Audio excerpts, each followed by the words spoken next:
Public are welcome to attend this in-person meeting. Please note that while an option for remote attendance and participation is being provided as a courtesy to the public, the meeting will not be suspended or terminated if technological problems interrupt the virtual broadcast, unless otherwise required by law.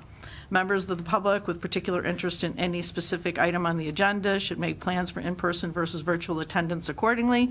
If you are participating remotely, please identify yourself by typing your name on the screen in advance and verbally once you're identified to speak. We request that you turn on your camera, and please keep your comments and statements to 3 minutes. We may let things go over just because we're talking about a lot, but we want to try and keep the meeting moving along too, and we'll have many more other meetings that we can express our ideas, et cetera.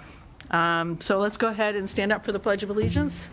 I pledge allegiance to the flag of the United States of America, to the republic for which it stands, one nation, under God, indivisible, with liberty and justice for all. Okay.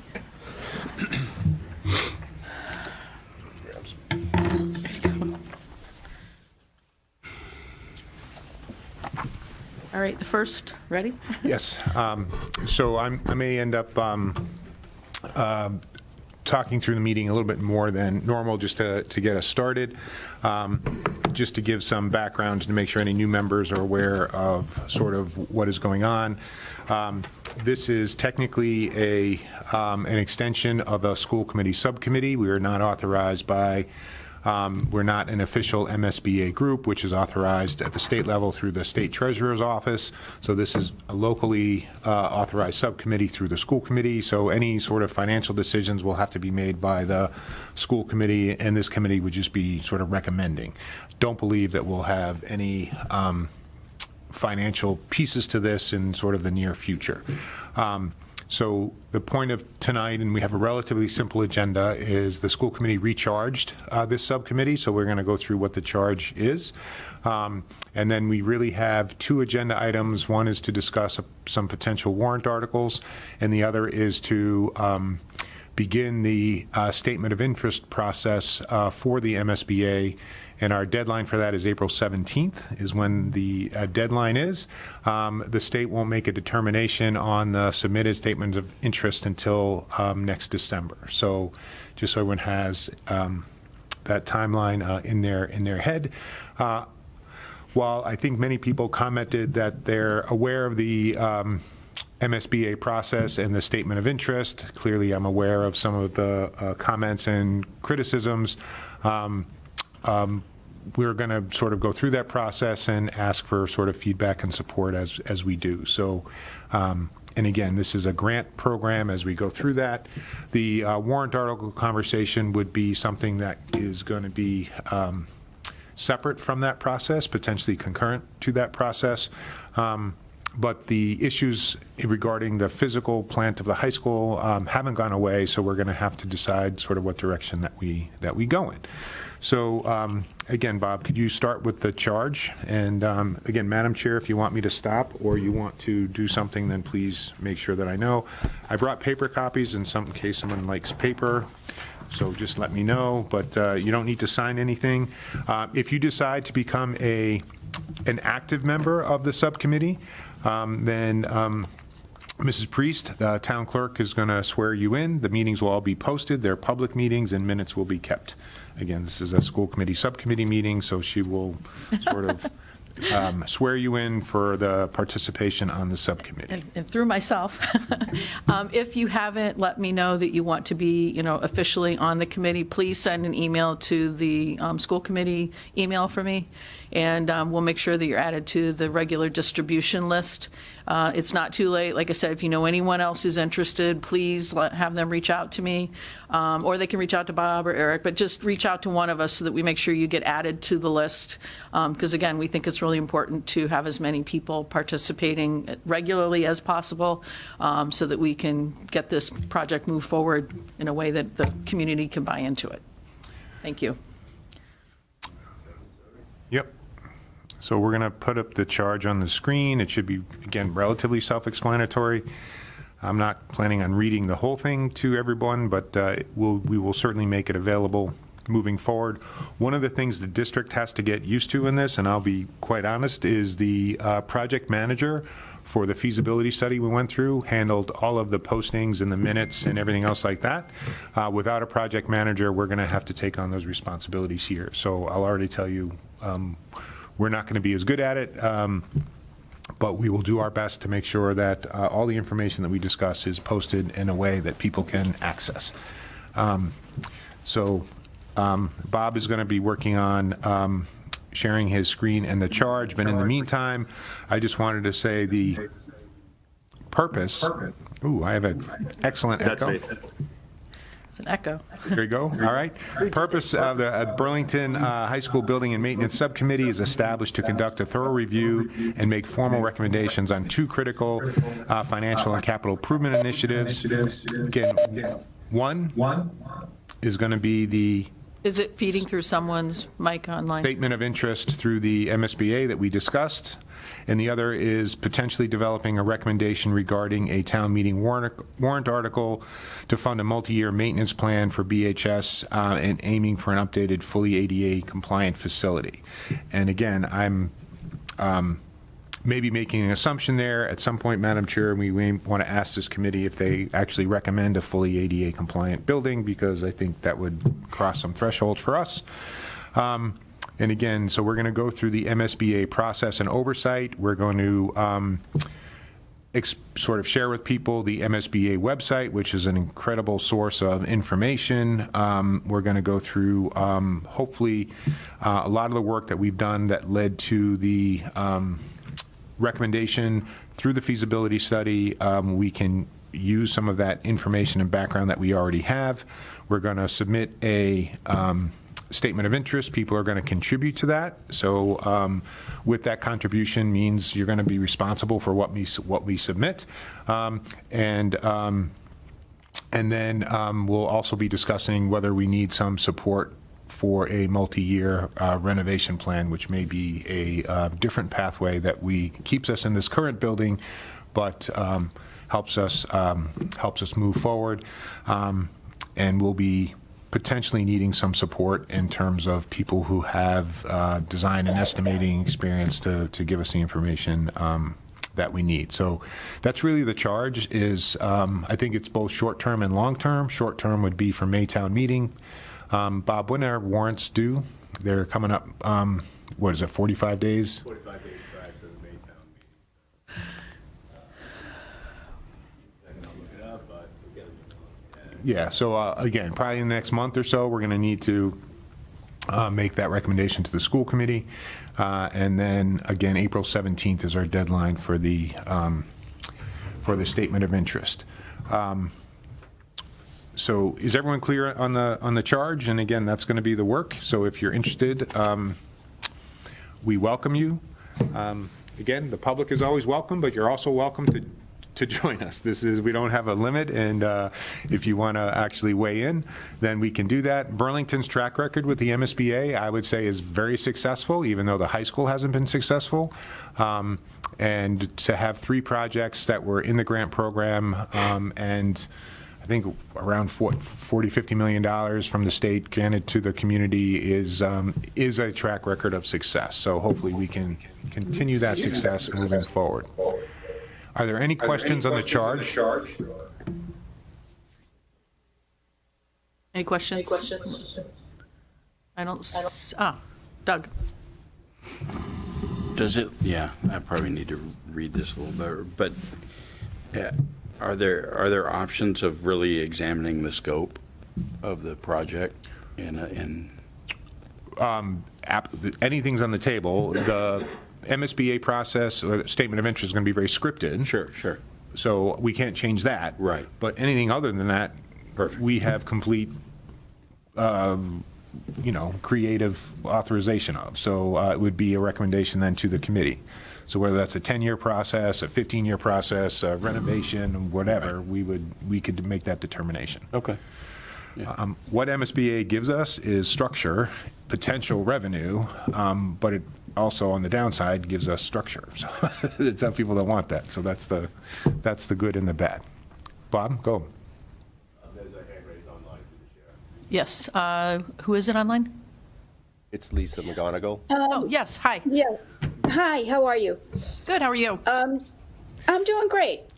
So, as I'm looking at this, is this all, are we looking all at working with the building that we currently have? Again, there are two options. I think one is submitting a statement of interest, which would lead us to another feasibility process and study through the Massachusetts School Building Authority. The other is, I think, working with the building that we have. So I think that would be one of the options that we're looking at. Okay. And the other question I had was that one of it was meeting the ADA requirements. In my understanding from the 2025 law change was that schools had to be ADA compliant now. So I don't know if that's really an option. Again, I think that was something that was discussed at town meeting. I do believe that if that is the case, and we may need some building code consultation on that, that's not my area of expertise, but if we do need to be ADA compliant, then that's going to drive some of the renovation decisions that we have to make. I think the value of the building drives that, and my understanding is if we cross a 30% threshold of the estimated value of the building, then we need to bring that up, and that 30% threshold takes place over a 3-year window. So it's not just one project in 1 year. I think there's a 3-year time period. But that just might mean that we need to have someone help us navigate that and maybe spread the project out over a longer period of time. If the subcommittee is going to recommend to the school committee that we're headed in a direction towards a fully ADA accessible building, then that's going to, I hope, drive some of the recommendations that people make and the timing that people make. Okay. All right. So we'll move on. Thank you, Lisa. Anybody else online? Chris Campbell. Chris, Mr. Campbell. Hey, so one clarification I just want to make is that if we go forward with the MSB process and let's say we get picked into it, we have to restart a whole building committee process per their regulations, correct? If we go through if we get approved for MSBA, yes, we would have to form a whole new committee again and follow their process that they recommend, like we did for Fox Hill and other previous projects. So the only reason I bring that up is I think when we went to town meeting last time and got the money to start the process, we weren't clear with the town meeting that that would have to happen. And myself included, were under the assumption that we were kind of getting a jump start on the MSBA process and that the building committee that we were working on could just be folded in, which is not the case. So I just want that to be one of those things of if this is wonderful and we get folded in, we would just have to recreate the building committee process and just restart from scratch, just so we're all aware of that. Yep. Thank you, Chris.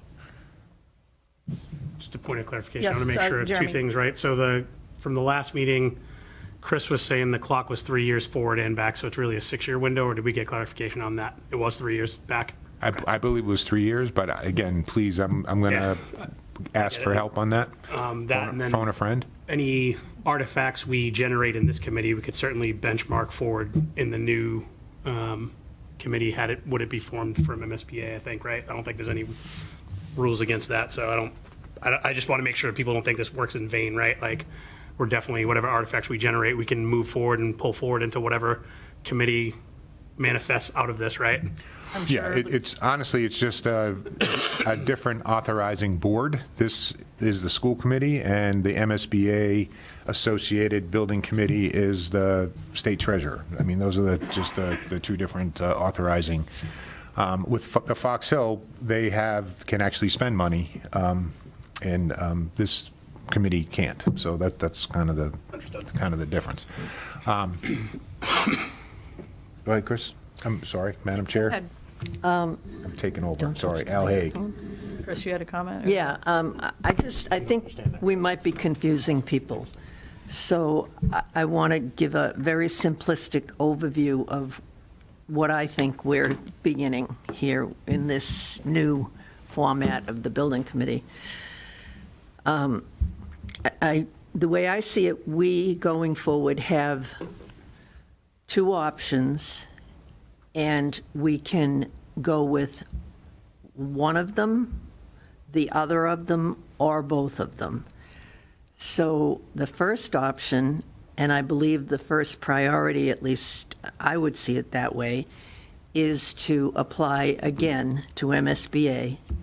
If we are accepted, or if we are not accepted, we'll find out either way next December, but not before then.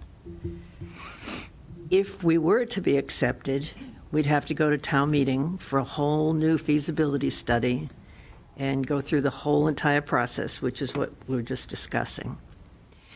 The other pathway is to have a consultant develop a long-term plan where you would do the high school piecemeal over many years, because you could only do so much in a 3-year period without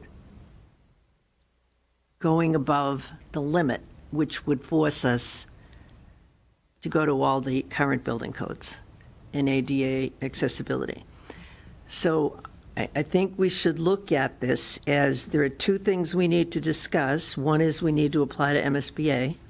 The other is we need to decide whether or not to ask town meeting to fund a consultant to give us a plan that would go over a lot of years to do the project piecemeal over time.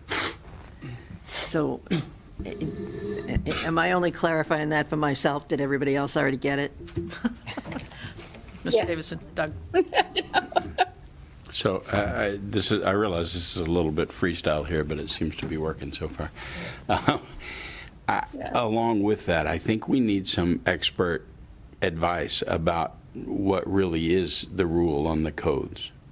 We've heard everything from there are some exemptions, and then other people say absolutely there are none.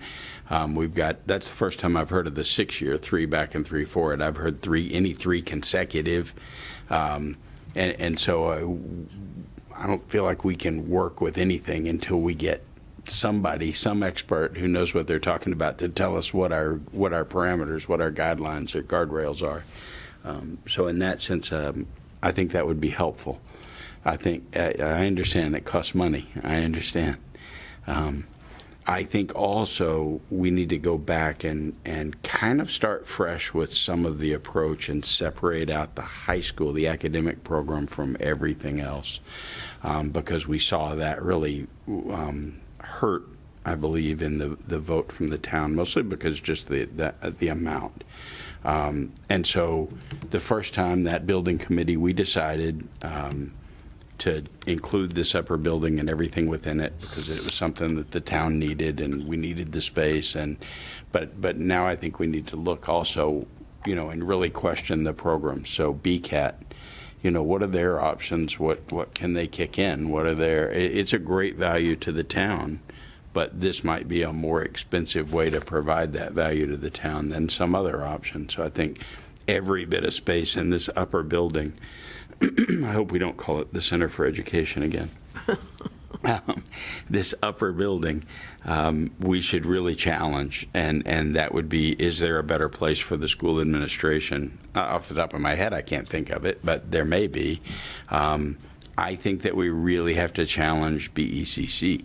As much as I like it, I'm not sure that, I think just off the top of our heads, we've said, well, it saves us money, but we need to really be able to prove that and how much it saves us when you kind of amortize in the cost, the 30-year cost of whatever that would cost to expand it or put it in the cafeteria or do what it is we were talking about. Is there another location we could do that, or does it really save us money?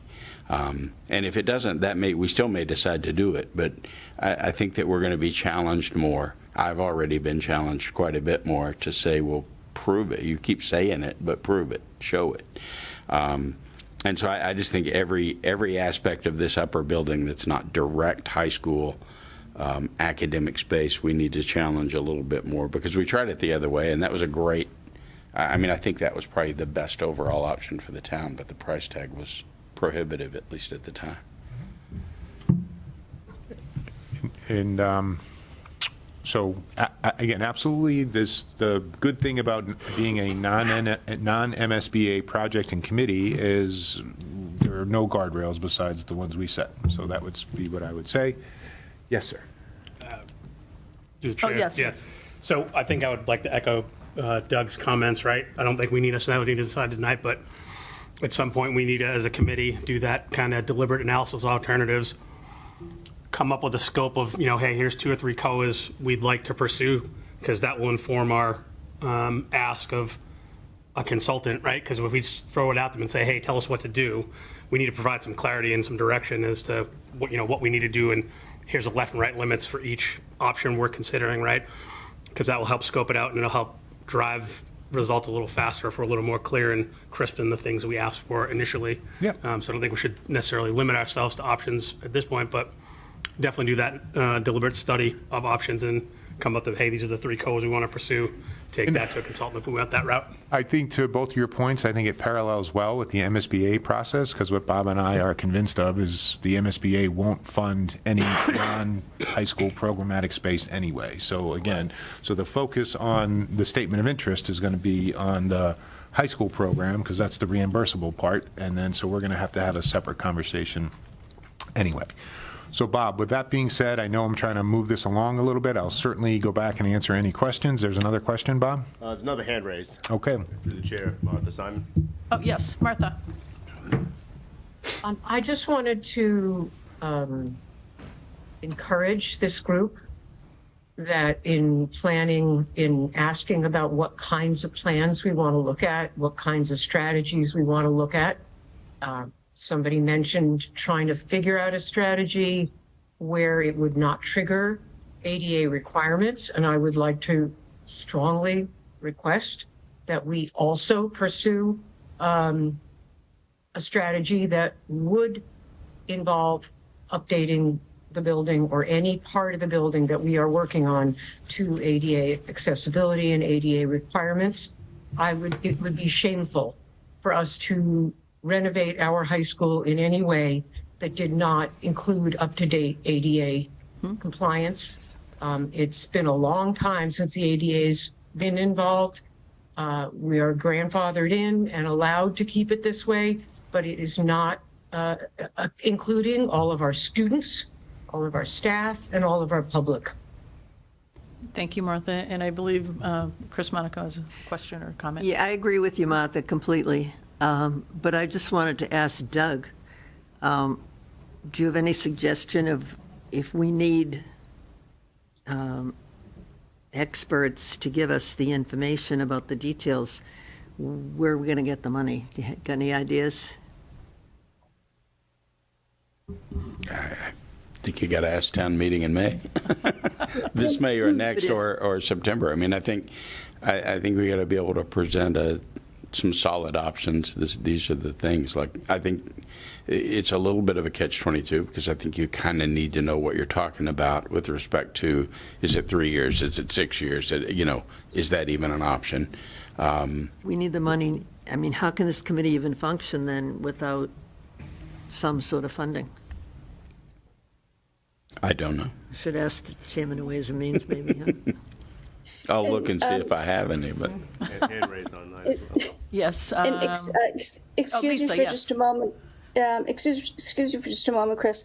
I think that we have to take a slightly closer look at that 2025 Section 7 law change with regard to ADA, full ADA accessibility for all public schools, all public buildings, all public areas, before we even get into that.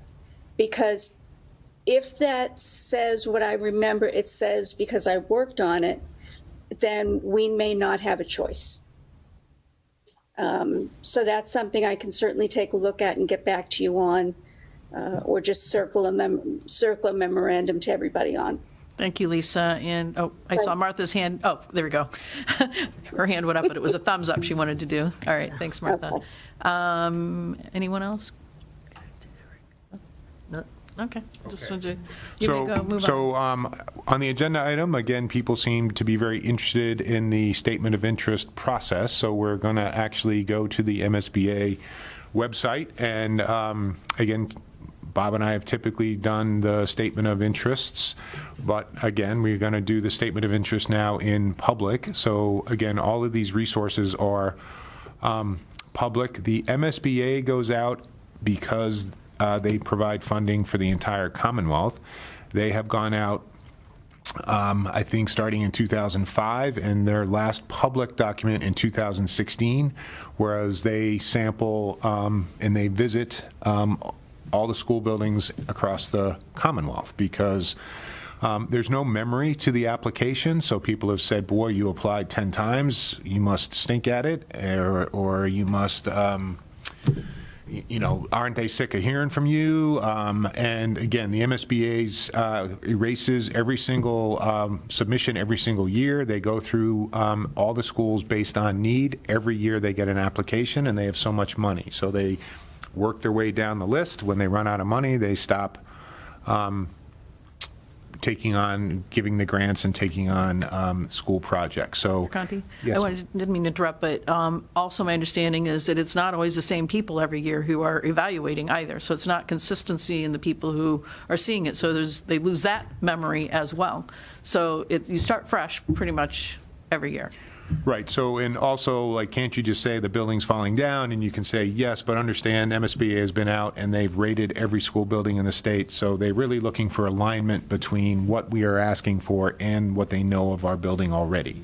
So there's no building that's accepted into the project, or no community that has a mystery school. They're well aware of the condition of our school and what it is. So, Bob, yes.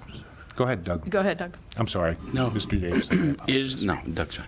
Is there, do they have any guidelines? Do they break it down like subgroups so that they have so many high schools for money? I mean, you can build 4 elementary schools for 1 high school.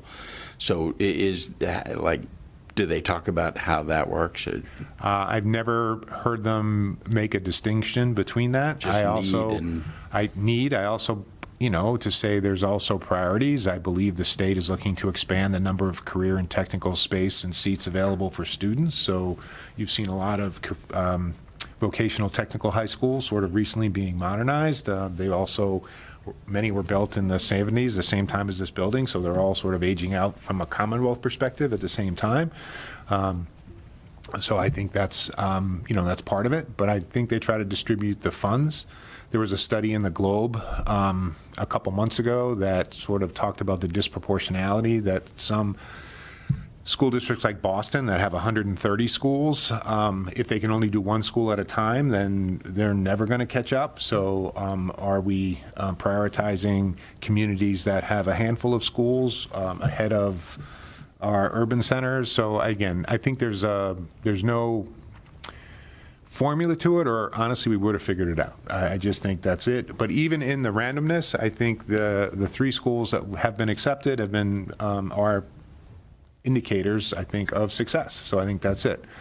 So, Bob, you pulled up sort of what the process is. Again, it's a very scripted process. It's a 7-year process. So even if we're accepted in December, the clock really starts ticking there on a 7-year clock. So we're really talking sort of 2034 roughly when that would, you know, if things were to progress moving forward, and, you know, where we would get to. Bob, I think I gave you a link that I just wanted to share, because MSBA did complete another round of school facilities evaluations in 2025. They just have not published the results yet. So the last publication that has been is public is from 2016. So I gave Bob sort of the link to the 2016 where they have every school sort of identified. And if you could just scroll to Burlington High School, I'm going to do this very deliberately because people think there's some magic in this, and I'm just hoping to demonstrate that there's not. So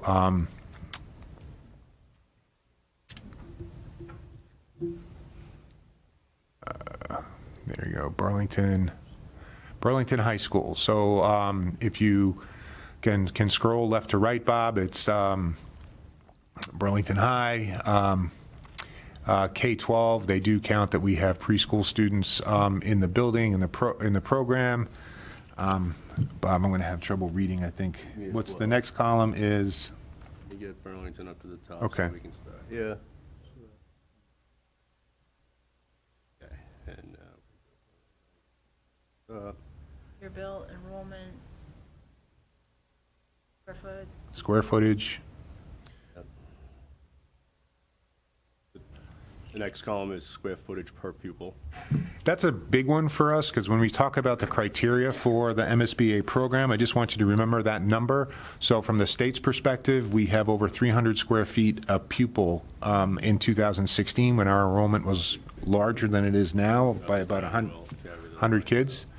So if anything, our square foot per pupil is even greater than that, than it was measured in 2016. Yes, Doug?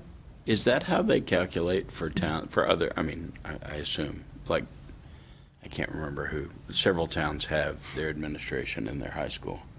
So does everybody get dinged for that? Yeah, because they say all those, Because you could all those kick all programs those could move, people right? out and you could put students in there. right, so they're looking at the building envelope and sort of what's in there. And this high school was opened, I think, with 2,000 kids in it, right? So 2,400 kids. So it's great that we're utilizing the space and it's not empty, but from the state's perspective, so when you look at the criteria, and 5 of the 7 criteria are enrollment-based or space-based, from my perspective, Right. we're going to rate really poorly on that because we have over 300 square feet a pupil from their perspective.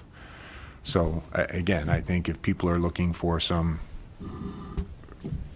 I don't know, factual information, I think that would be it. So there's, Bob, the 300 square feet per pupil roughly. The next column is Classroom count, classroom count.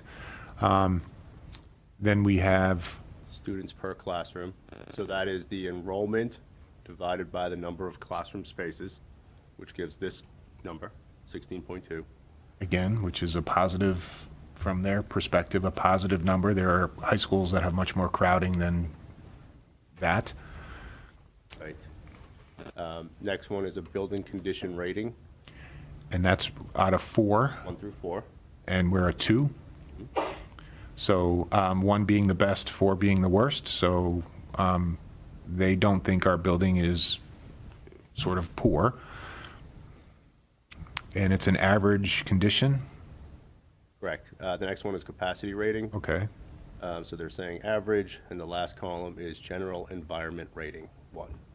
And again, I believe that's out of 4 as well. Correct. So that would be the top rating there. So that's how the state views Burlington High School. You all may view it differently. You all may have different opinions. But to the agency that we're applying for money for, that's the lens that they're looking at Burlington High School. Our application is going to be against every other school that's applying to them, and they're going to have ratings as well. And so now we're going to switch from this. Again, in the 2025, we'll have new information, and maybe the environment or the condition has dropped to a 3 or a 4. Maybe their perspective of the building has changed. And then we could use that, saying it's deteriorating over the last 10 years.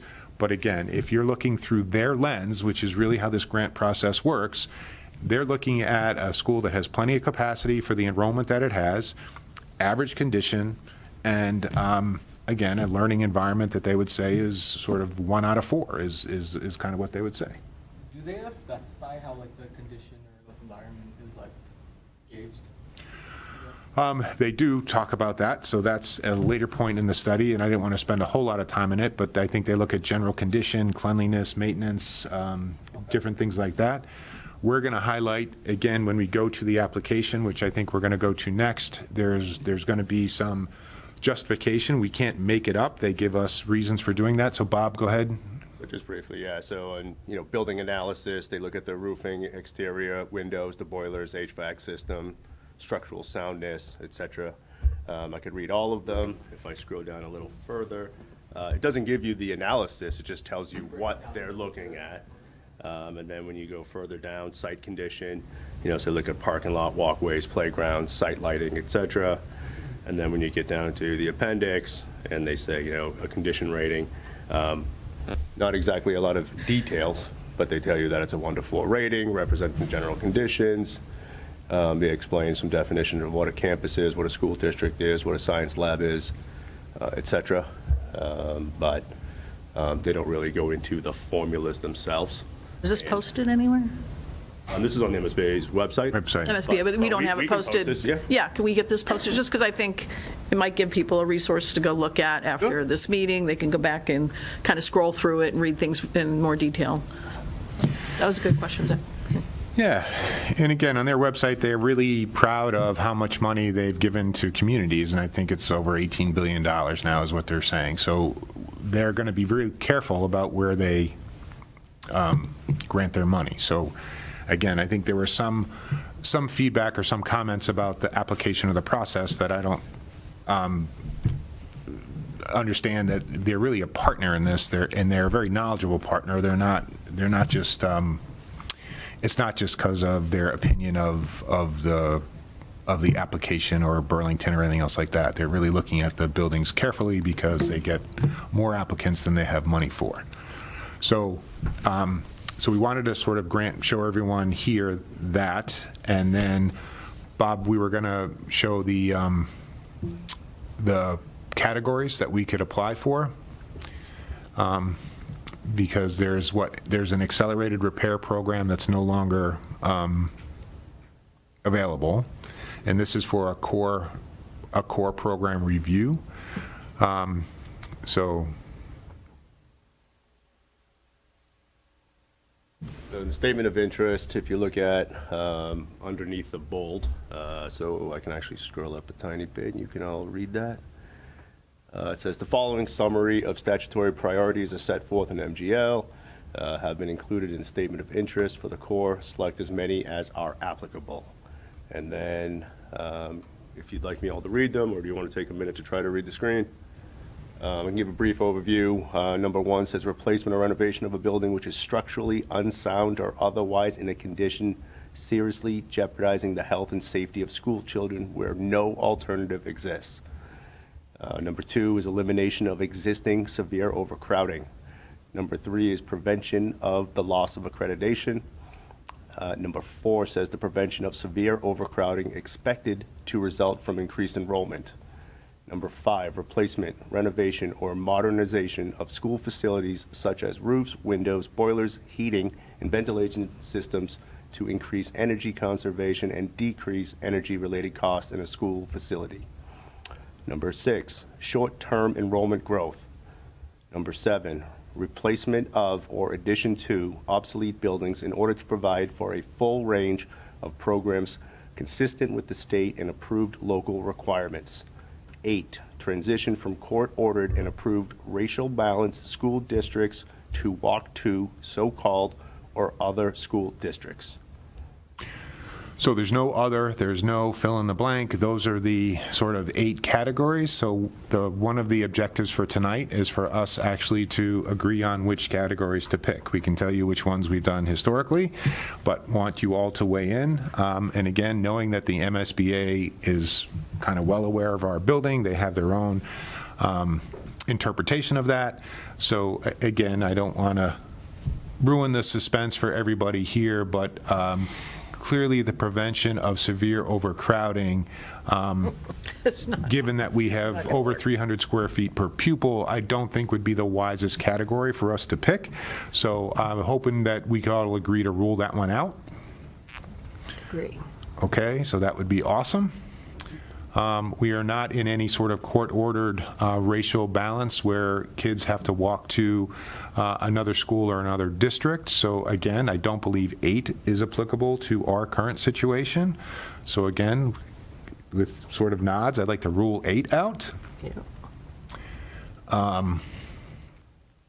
I don't think we're going to see a short-term enrollment growth. In fact, we believe our enrollment track is going to sort of steady or decline slightly from the work that we did for the prior feasibility study. So again, I think 6 we can rule out, so we don't have to address 6.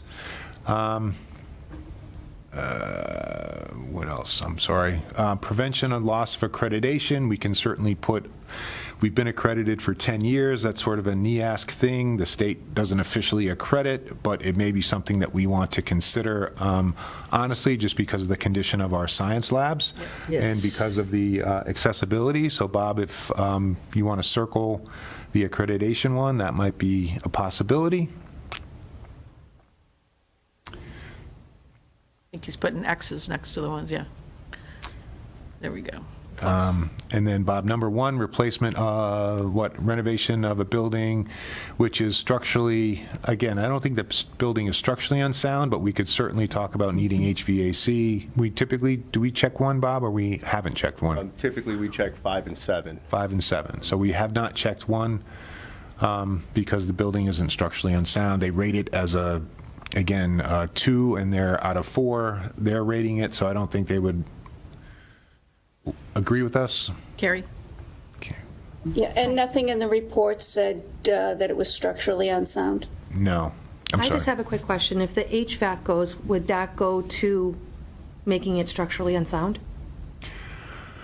No, I don't think this building's ever going to fall down. I don't. I was just And trying to help. the HVAC is part of 5. Excuse me, who's because speaking? that's the ventilation system. Okay. Yeah, sorry, we- just we could you can't- identify yourself before you speak, please? Because we can't Lisa? see, Lisa. We don't know we can't see you right now. Thank you. so, Bob, where did I leave off? I'm doing this not in, as, So 1, I have an X. 2, I have an X, elimination of severe overcrowding. Prevention of loss of accreditation, I put a plus instead of an X, that we can keep that for review. Number 4 is prevention of severe overcrowding expected to result from increased enrollment. that's an X. X and X. X. Yeah.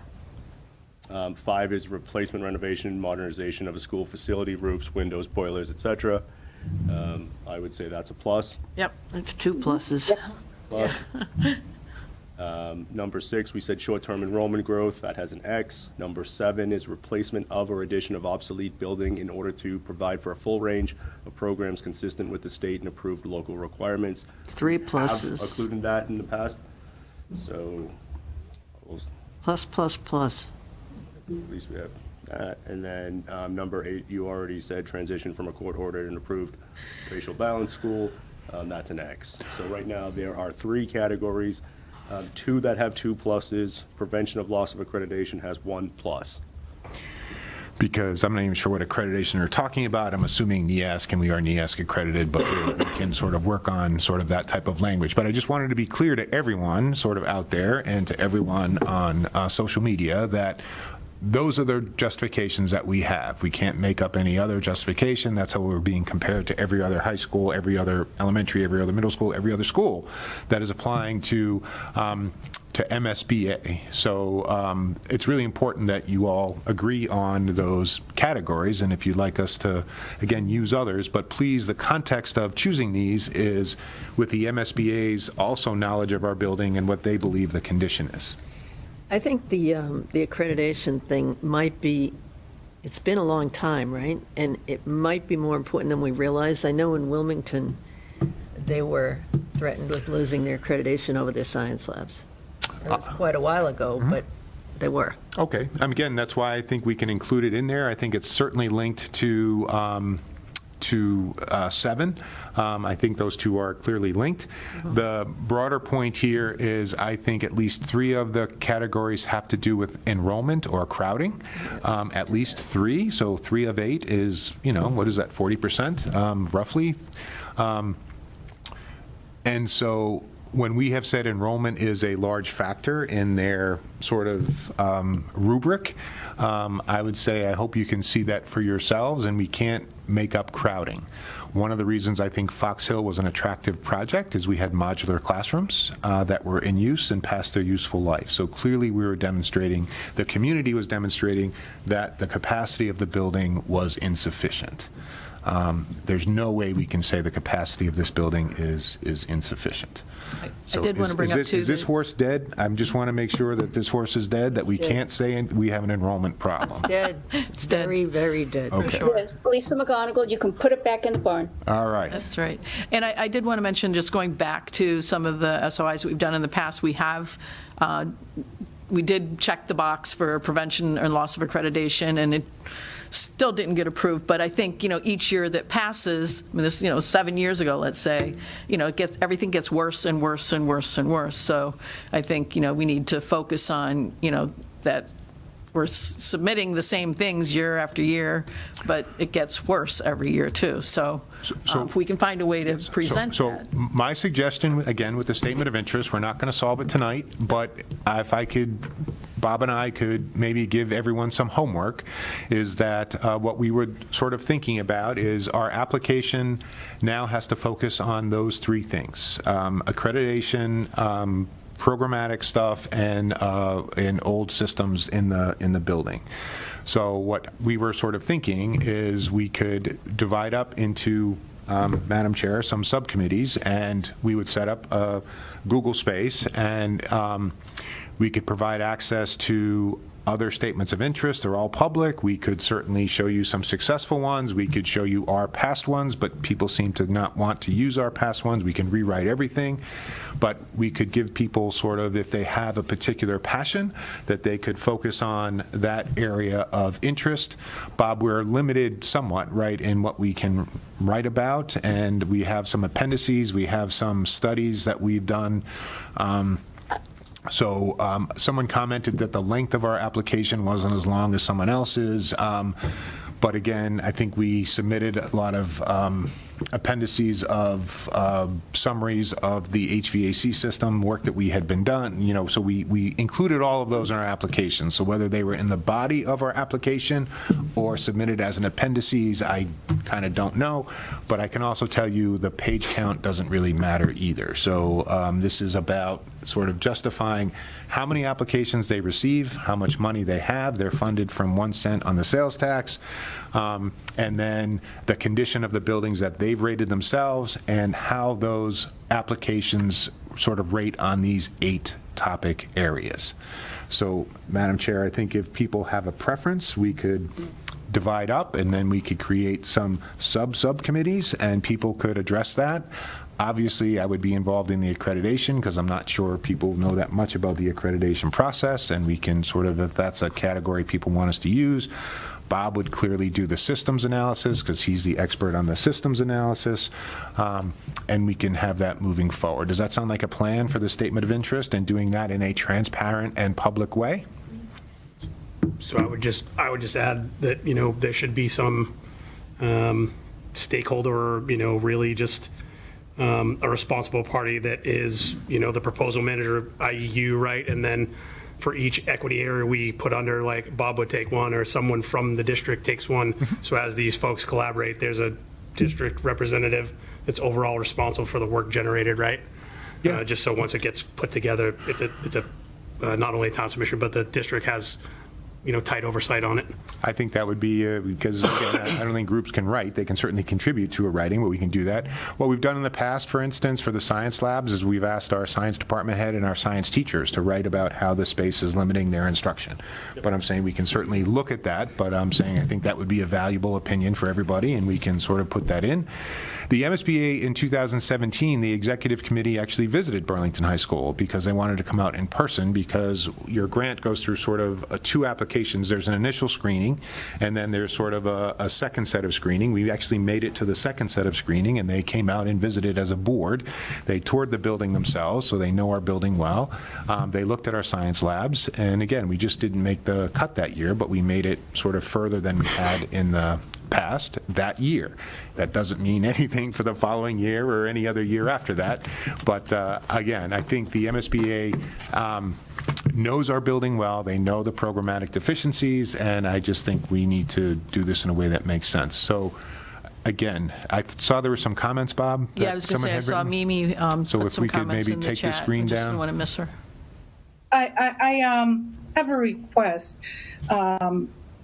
Could the members sitting around this table and online be introduced? Because while the school committee members may know who everybody is, the public doesn't. I was watching on BCAT the December 11th, 2025 meeting that I was unable to attend. And a member from the public, Jeff DeBona, was invited to speak, but he wasn't introduced. And I have received questions about who is everybody. Perhaps some of the women speaking today are teachers, but I think it would be helpful to the public if people could be introduced.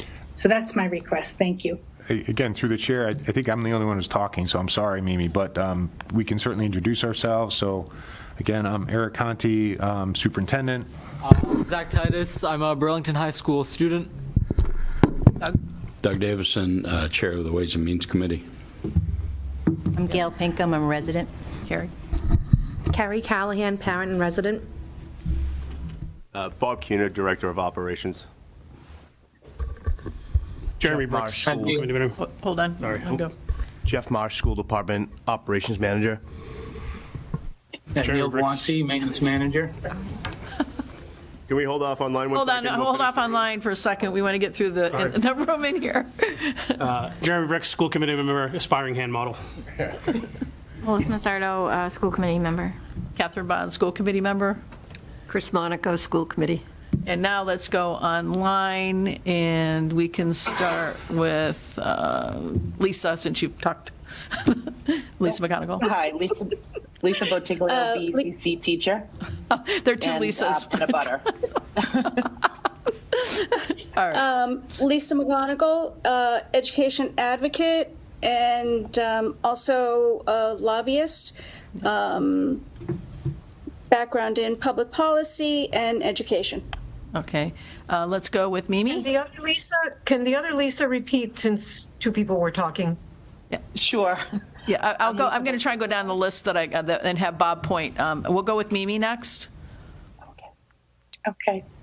Mimi Bix Highland, town meeting member from Precinct 1. And it looks like Charlie. If you're talking, you're on mute. Yeah, Charlie Bobish, I'm just a resident. Well, don't say just a resident. You're important. Hi, Charlie. Cheryl? Interested resident. There you go. Cheryl? Hi, Cheryl Sheehan, resident. Thank you. Chris Campbell? Chris Campbell, I'm on Ways and Means, town meeting, and I have one in Burlington Public Schools and two that are coming up. Thank you. John? Hey, I'm John. I'm with IT at the schools. There we go. I think we already did Lisa and Lisa. And what, did we do both? Did we do both? Lisa Botiglio wanted to introduce herself. Oh, okay. Yes. Go again. Lisa. I'm Lisa Botiglio. I'm a BCC teacher as well as and a butter to the high school. Thank so you. I have a great commute. Thank you for your patience. And then Mary Ann. Well, we can't forget about Mary Ann. We can. I don't know. Are you muted? Yep, no. Mary Ann Fabry, school committee secretary. Hi, Mary Ann. Hi, Mary Ann. Martha. Hi. Thank you for your patience too, Martha. I'm Martha Simon. I'm a resident, a town meeting member from Precinct 3, and I'm a former school committee member. I'm also a former teacher with 38 years of experience in public schools. And Melissa H.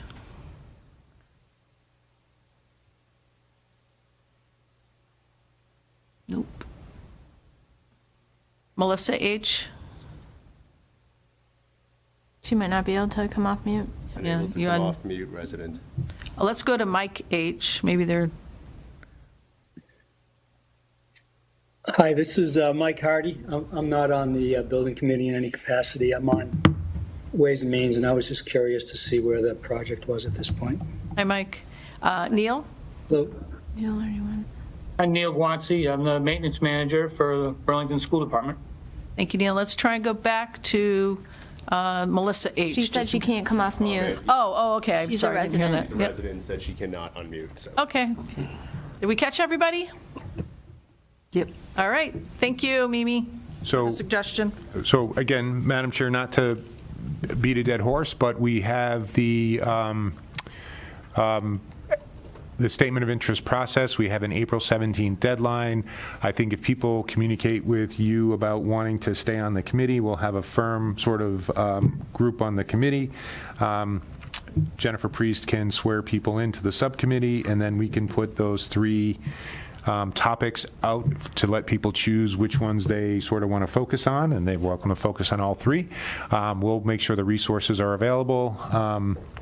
To Mr. Brooks's point, we can have drafts available and some information, and then start working on the process. And then over the next few months, we can compile that process. The MSBA discourages districts from hiring people to write their grants because they don't want it to be a competition between districts as to who can afford consultants. It's really meant to be kind of boilerplate, but we can make sure everyone participates in that boilerplate. And again, you make sure all the information is there and the categories are included that you want us to include, and we feel like we can make that progress ahead of the April 17th deadline. What we do every year is we typically send a copy to our congressmen and senators so they're aware that we're applying, and then we can move forward. Bob? I just, through the chair, if I may, I just need to add that April 17th is the deadline to submit all materials and the completed statement of interest to MSBA. But prior to that, as part of a requirement of the MSBA, we need to attend a school committee meeting and a select board meeting, and both boards have to read a statement and vote on it publicly, and then those letters have to be notarized. Those also have to be submitted into the packet. So we can't finish it on November 17th and attend a select board meeting on November 20th, then we would miss the deadline. So I would say at least a week, if not 2 weeks, prior to the 17th, we need to have a completed statement of interest. And based on the submission completion, it generates what the boards need to read publicly and vote on publicly. Okay, thank you. And again, you had mentioned people are interested in staying on the committee. I just wanted to give my email address, the kbond@bpsk12.org.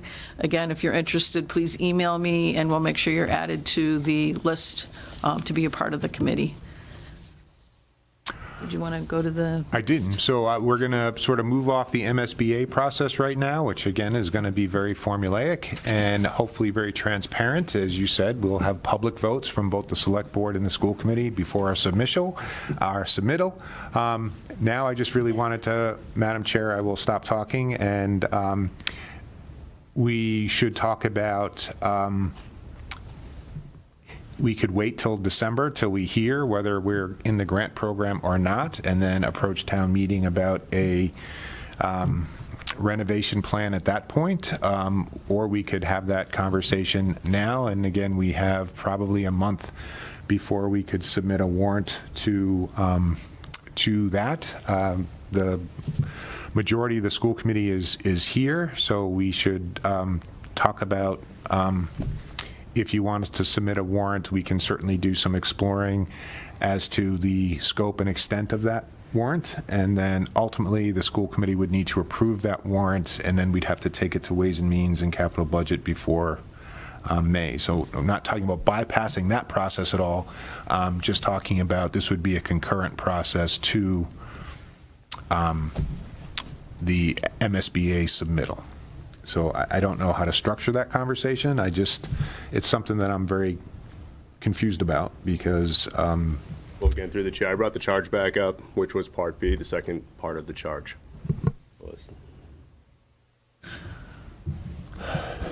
Yeah, so since this involves both the school committee and this committee, and with Melissa being chair, I'll let her go ahead and chime in. Yeah, we started talking about this this week. The week is kind of a blur, yes. So we looked at the capital projects this week, and I think there was $1.5 million on there for a feasibility study. We talked about maybe we call it feasibility study part 2, because we don't need to completely start over, right? We don't need another image of the school, right? So we have a lot of artifacts that we can use, but we can't meaningfully move forward without professional assistance still.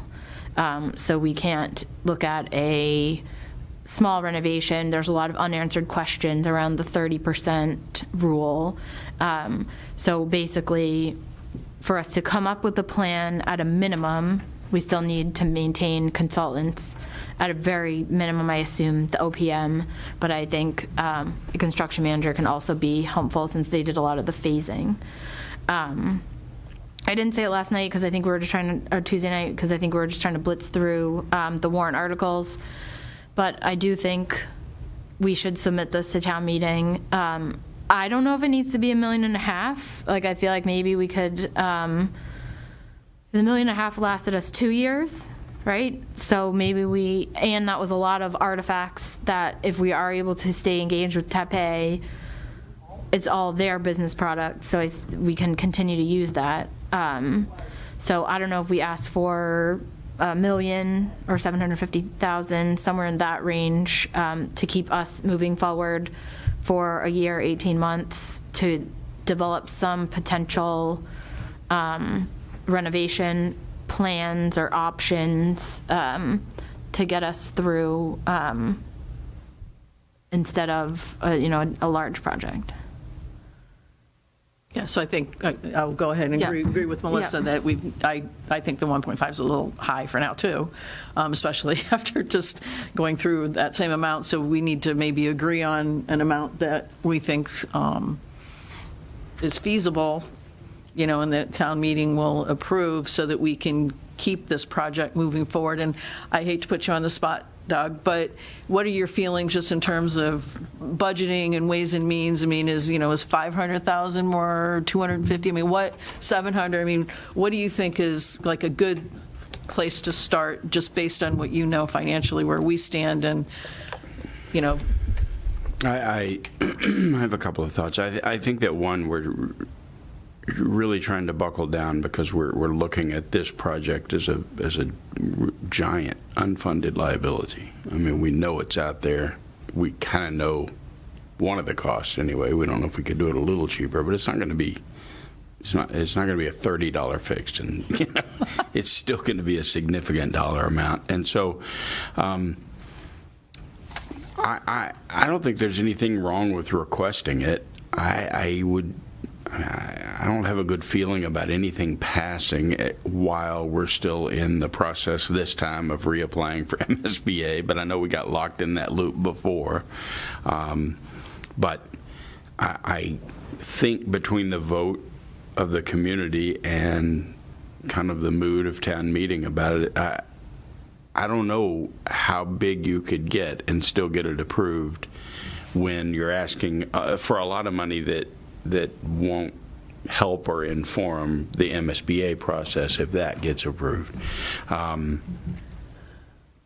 And so, but I also get, we need to have more information. Yeah. Right, and so do we... I mean, I would say I think it's going to be viewed as one of your capital requests. Should we ask Taipei for a quote versus us guessing how much? Yeah, I think if you come, you've got to come with the same question. Yeah. Solid number, and this is the product that would come. Maybe we get a quote from them. That was exactly what I was going to say on the same page. Get a quote from them and what an estimate for a year's worth of work or something like that. And you two both. I'm going to go Jeremy first and then Chris. So I think also it's incumbent upon this committee, as we're really rehashing work, we get to show that we're not just rehashing the same plan, we're bringing something new. And for this dollar ask, we have to differentiate what we're asking, right? And we have to be very clear about that. And I think there is some level of scoping discussion that needs to happen to inform that, because if we go into town meeting with a little less than imperfect information, I think it won't end well for us, right? Like, we have to go in very well informed and present some really strong arguments as to why this funding is needed, how it's going to differentiate from what we've done before, and what it's going to add, how it's going to add value and get us closer to either an MSBA or a long-term solution, right? And I think that's how we need to frame this discussion and move forward in that way. Chris. I know this is complex, because I know there are some people who are really hoping we can get MSBA and we can go forward with the project. And then there are some people who think a debt exclusion will never pass and we'd need one even with MSBA help.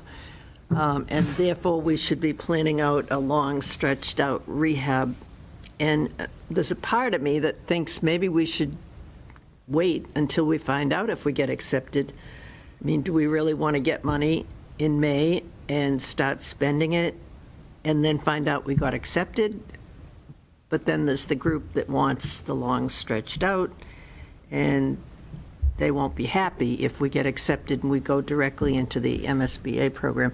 So personally, I'm not sure yet whether I think we should be looking for a lot of money in May. I think maybe we should be waiting to see if we get accepted. But that's how I feel right now today, and I could change my mind in an hour. Doug? I think if we were to be accepted, that could be a very specific charge, and we're going to have to do some amount of a feasibility study. You're right. Hopefully we can use a lot of the work product we already have, especially.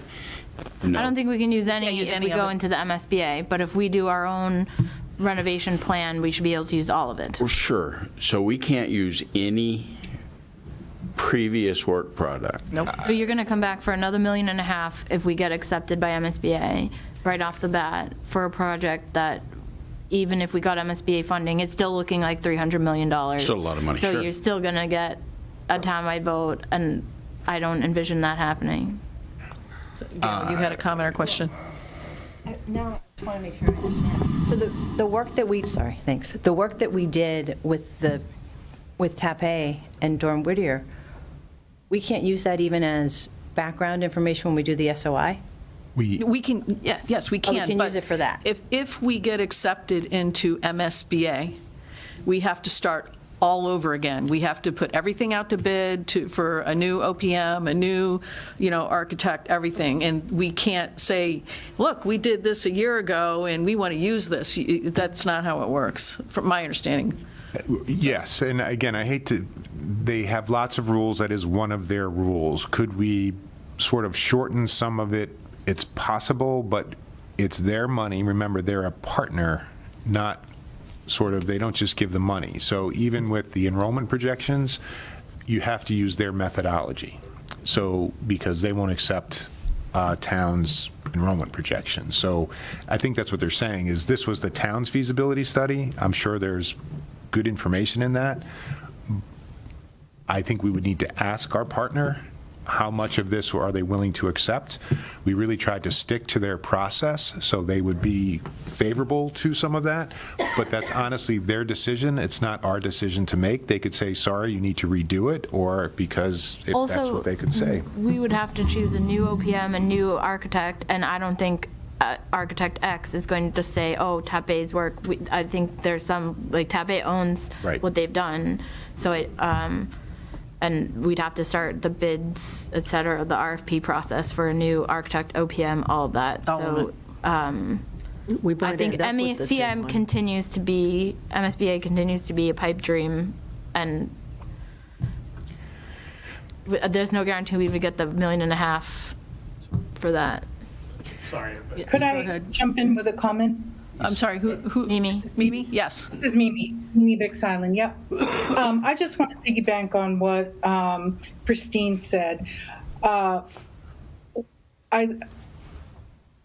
I, for one, don't think there should, that it's wise to work on a facilities committee with, and come before town meeting asking for some amount of money to facilitate that while we are doing, applying for the MSBA funding and waiting for an outcome.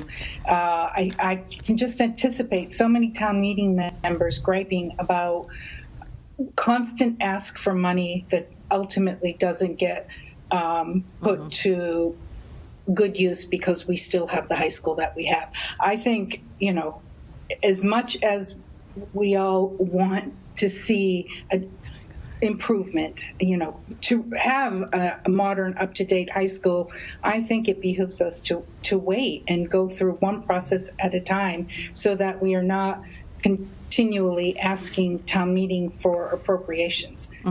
That's my perspective. Thank you, Mimi. Dr. Conti? I would defer to you guys. Go ahead. Yeah. And I've had my hand up for a while also. With the from the MSBA's website, feasibility is module 3, right? Eligibility period opens, there's a 270-day period, then we form the project team. So, feedback we received previously was that we moved forward too aggressively in the process before. We can submit the statement of interest without the feasibility funds, wait for that to happen, and I think then going back to maybe just working that Shipley team to kind of put the statement of interest in, or really just work on scoping out what our criteria are for the projects we want to pursue. So then as we wait for the MSBA's decision to come back, we can have something preloaded for town meeting at the end of the year to go, all right, hey, this didn't work. Now we need funding to hire whatever consultant to move forward with scoping this plan out in detail so we can bring you a number, right? I don't know, that's just my thought, because I think if we, to everyone's point here, if we do it concurrently, we're going to have a lot of sunk costs that town meeting's not willing to absorb at the moment. Right. I don't think, anyway, Melissa. My hand's been up for a while. I know, Martha, Hold on, Martha. I'll get you in just a sec, Martha. This just seems silly because we did the feasibility study now 2 years ago while we were waiting for a statement of interest that got denied, a second statement of interest that got denied. So we could just punt another year and get denied, or we could start making reasonable steps. I'm not saying scope out another new high school. I'm saying scope out what it would look like to renovate under the debt ceiling, or to scope out what our options are. I'm certainly not suggesting we go back to the drawing board and rinse and repeat the last 2 years, but I think, to your point, I think that this may have been what you were suggesting, but start scoping out in the next 9 months with TAP what type of phases. Is it even possible to put a science building somewhere on this property, not hit 30%, et cetera? Like those type of things, so that when we get rejected again at the end of the year, we say like, okay, we tried, but here's what the renovation looks like. And I think what we're looking at is a very multiple year stabilization fund and small renovations and like movement within the building. To put a year hold on this seems silly at this point when we could have held our breath and waited for MSBA for 13 years, and to say that one more time, when we very clearly have seen that there's no change in enrollment, just seems like also another waste of our time and our money, because the staler that feasibility study data gets, the less we can use it. And every year we wait is how many millions of dollars in escalation of construction costs. Melissa. And Martha, I'm sorry, did you have a comment or a question? Yes, I had several, actually. I agree with Melissa. I think it's magical thinking that we're going to get this approval and acceptance into the program from MSBA, but I know there are people who disagree, and that's why this committee is going to do a new statement of interest and apply again, and I think that's fine. But for us to wait another year, because let's say we were denied in December, which is very likely, we'd still have to wait till next May to get money for moving forward. I also agreed way back when Jeremy spoke the first time that when we so I encourage us to put in a request to town meeting this May, but it should be very explicit. It's not to start a new feasibility study that won't be accepted by MSBA if we get accepted, and I clearly define and put boundaries on what could be work that would be useful, that could be used if we are accepted into MSBA, and acknowledging that I know there are town meeting members who would not, think that the money's not been spent well, but the fact is that we have a lot of information about what it would cost to renovate this building, and we know there's a lot of factors that we do know now. And so to try to find, maybe to go back and look at, as Melissa said, a multi-year phased renovations of different things, is that even possible? This, discussion of whether it's 3 years or 6 years, could we even do it given the nature of this building? If we, you know, if we were going to just cut off the upper building, it has no heat. So we'd have to put money into heating the upper building if we were keeping it, even if we were using it for science labs. So I think that I would really hate to see us wait. And if we go to town meeting, I think we shouldn't ask for $1.5 million, and I think we should get some real numbers from like a group like TAPE of what it would cost to do a 6-month or an 8-month review of the what would renovation look like if we didn't do the whole building. There were probably some options that didn't get brought out because it didn't seem like it was going to meet all of what we were looking for. Now we're looking for a lot less, but this is going to take forever, regardless. And for us to wait and not ask town meeting for money for a feasibility study. I also agree with whoever it was said we can't get this information on our own. We need specialized experts who know how to do this work. And if town meeting turns us down for a feasibility study in May, right, it's on them. Thank you. So I think what I want to do is just suggest that we table this for now. And I know we were going to try and put a cadence of, meeting once a month. And I was going to suggest instead of the third Thursday of the month to make it the fourth, so we don't conflict with some of the other town meeting groups that want to attend these meetings. But maybe we can, we have some homework to do. I don't think we can make that decision right now about the warrant article until we have a little more information. Maybe we table this and maybe discuss a meeting in 2 weeks instead of 4 so that we can be prepared. I mean, how soon do we have to put the information together for town meeting? What's the deadline? Soon. I can look. Do you know?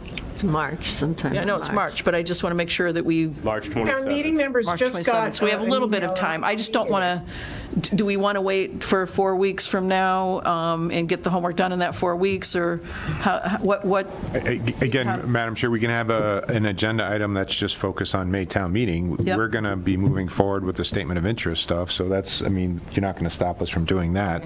I think the first thing is going to be is anyone who really wants to stay on this committee and work needs to get sworn in. So I'm Right. saying I think that's kind of the So maybe we do that in short 2 term. weeks? And then Maybe have a meeting in we- 2 weeks? We can see if Ms. Priest is available. I don't know.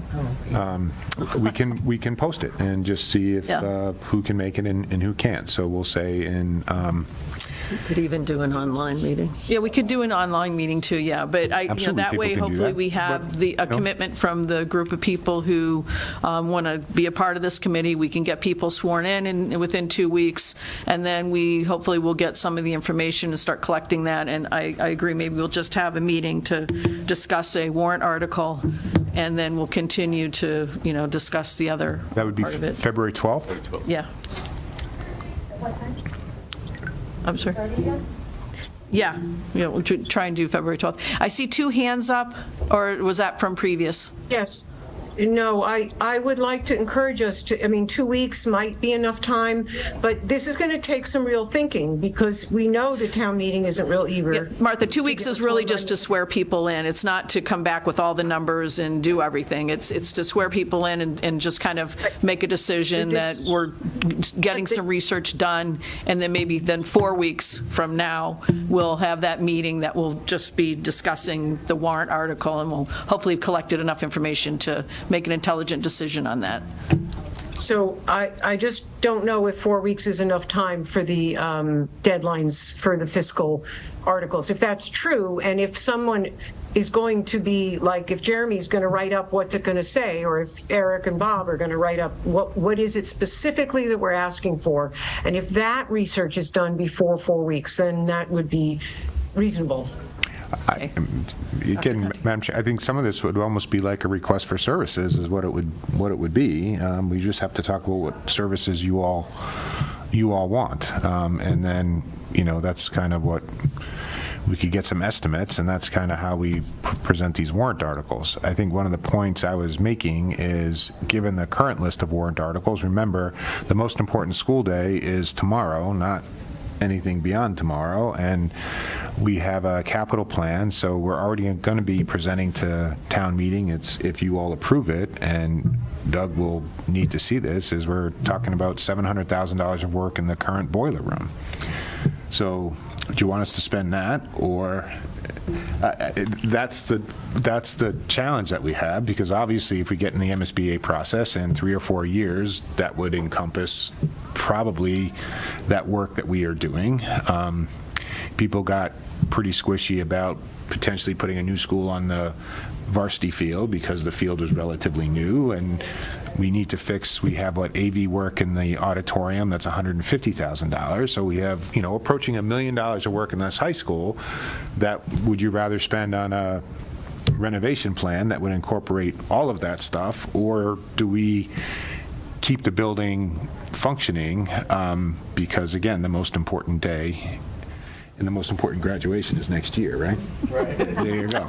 So I mean, that's kind of the questions that we have to answer, because I can see town meeting having that same conversation as, why do you need $700,000 for the boiler room if in 3 years you're going to exactly get all new boilers? I guess that'd be a question I would ask. So I think that's kind of where I'm confused about. And then I think I'm hearing it really is a make versus buy decision, right? So we're looking at, do we pursue a renovation path inside these envelope, or do we look for that new building or some version therein with MSBA? Because again, the overwhelming feedback that I heard from town meeting members and others was, you have to come with one plan, and one plan either to renovate, which I think people favored, or do the MSBA, but I don't think we can do both, right? Like we really have to just at some point do that make versus buy analysis and go, hey, this is what the school committee is going to do, and we're going to have to make that tough choice. And unfortunately, it is a tough choice. It's not going to be an easy choice. We're going to have those very hard conversations, because bad news isn't going to get better with time. So we're just going to start chewing on it and see where it lands, and then that informs Davison's team to go, all right, hey, there's this much excess levy capacity for this many years. We can start budgeting for it and planning town spend around it, because this truly is a capital impact of a massive scale for the town, and we're going to drive town spending for many years. Again, 100%. I just want to remind people that if we happen to be accepted into the MSBA grant program, that'll be great. It still is going to require a debt exclusion at some point. And as a partner, and they really believe themselves to be an equal or better partner, I'll pick on myself. I might believe in renovation as the path forward. If they don't believe in renovation, if they say, no, you have to build a new building, or you don't get our money, then you lose some of the flexibility that you have in doing a locally funded project, both in the time of the project and in the scope of the project. Because they might say, we're only going to fund a new building because we don't want to put state dollars into your existing building envelope. So it might be, it's not always, there's no free lunch with the MSBA. And again, you get a great product. I think they're a talented group. I don't want to sort of ever say anything against the MSBA, but they might not have supported the whatever the SR7 or whatever, I forget, I blocked it out, the AR8, whatever that proposal was that we chose as was the best for the community. They might have said, sorry, we don't want to support that. So we will, Madam Chair, Ms. Bond, if you could get me a list of people who follow through with you. I think you already have a list started. Yep. Bob and I will work on a repository of information, and we will post for 2 weeks for February 12th. And then I think the agenda on February 12th will be mostly focused on, honestly, the town meeting warrants, sort of, that's where the deadline is. And we'll have might have other MSBA information. We'll put out sort of the 3 topic areas that we have and some of the language that we have associated with that. So again, I think that's the progress that we can make. But I do think at some point, the committee and the select board needs to decide whether to move forward with the MSBA project, because it's not going to be any less expensive roughly than what the town has seen already.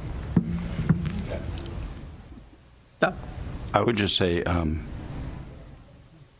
even fitting it within excess levy capacity We have $15 million now. The town's projecting $13.2 million at the end of next year. You see a spending line going up, and it's not going up as fast as 2.5% a year.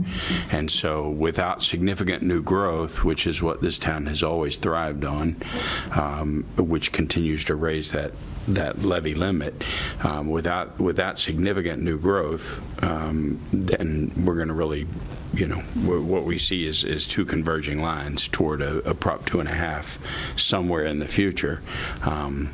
And we love to keep that at about 10 years, and it's dwindling down.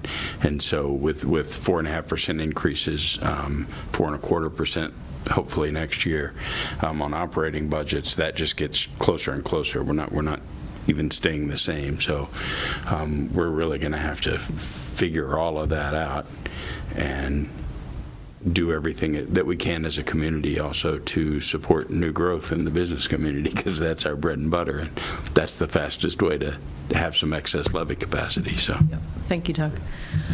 All right, so let's go ahead and move public comment. I think most people hopefully have said what they want to say for now.